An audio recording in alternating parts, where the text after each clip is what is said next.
최근 국내 전자업계의 실적이 고공행진을 이어가고 있습니다. 하지만 연일 최대 실적을 경신하는 축보를 터뜨리면서도 4차 산업혁명 시대를 맞는 전자업계 내부의 위기감은 그 어느 때보다 큽니다. 이에 전자업계는 자동차 전장 산업과 로봇, 인공지능 등 신성장 동력을 찾아 발빠른 투자하기에 분주한데요. 삼성과 LG의 미래, 어떤 청사진을 그리고 있는 것인지 이보경 기자와 자세한 이야기 나눠보겠습니다. 이 기자, 최근 전자업계의 실적 고공행진하고 있다고 하는데요. 굉장히 좋게 나오고 있죠? 네, 그렇습니다. 1분기 실적에서 삼성전자와 LG전자 모두 이보다 더 좋을 수는 없다라는 정도의 훌륭한 성적표를 받았는데요. 이 2분기에도 호실적을 보인 것으로 관측됩니다. 삼성전자는 5분기째 영업이익 신기록을 기록할 것으로 관측이 되고 있는데요. 삼성전자의 2분기 매출액과 영업이익 전망치는 62조 3천억 원과 15조 7천억 원입니다. 지난해 2분기 이후 5분기 연속 사상 최대 영업이익 행진을 이어가는 겁니다. 이 LG전자는 가전에서 두 자릿수 영업이익률을 보일 전망인데요. 이 LG전자의 영업이익은 지난 1분기에는 못 미칠 것으로 예상이 되지만 작년 동기 대비로는 31.8%나 늘어날 것으로 관측되고 있습니다. 지난 1분기 LG전자에는 35분기 만에 영업이익 1조 원을 돌파를 했는데요. 이는 이것을 견인한 것이 이 가전 부문입니다. 올 2분기에도 프리미엄 제품들이 선전을 하고 건조기나 공기청정기 같은 제품들의 수요가 늘어나면서 가전업계에서 두 자릿수의 영업이익률을 기록할 것으로 전망되고 있습니다. 네, 실적이 이렇게 좋은데 막상 내부에서는 위기다 이런 이야기도 좀 돌고 있다고 하더라고요. 그 이유가 뭔가요? 네, 삼성전자의 경우 실적 신기록의 배경이 이 반도체입니다. 이 반도체가 전체 영업이익에서 차지하는 비율이 73%나 되는데요. 하지만 반도체의 경우에 이 중국과의 기술 격차도 점차 줄어드는 추세고요. 또 슈퍼사이클이 언제까지 이어질지 장담할 수 없는 상황입니다. 따라서 미래 먹거리에 대한 고민이 커지고 있는 건데요. 삼성전자는 전장 사업을 미래 먹거리로 점치고 2016년 10조 원을 들여 세계 최대 전장 기업으로 꼽히는 미국의 하만을 인수했습니다.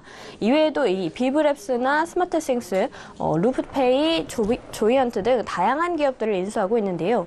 이후에 이재용 부회장의 교섭으로 인해서 이 사업이 좀 주춤하는 모습을 보였지만 석방 이후에 경영 일선에 나서고 있지는 않지만 최근에 캐나다나 유럽, 중국 등 출장을 통해서 신성장 동력 찾기에 시동을 걸고 있는 모습입니다.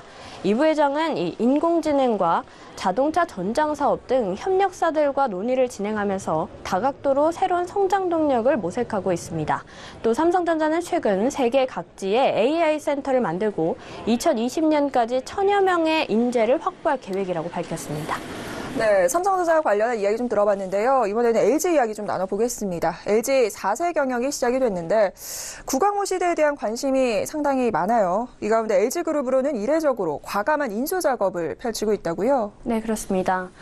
구광모호의 미래 먹거리에 대한 관심이 굉장히 높아지고 있는데요. 이 LG전자는 삼성에 비해서 M&A에 좀 소극적이었습니다. 그러나 최근 들어서 활발하게 인수 작업을 진행하고 있는데요. 인수 분야를 보면 구광모호의 미래 청사진을 엿볼 수가 있습니다.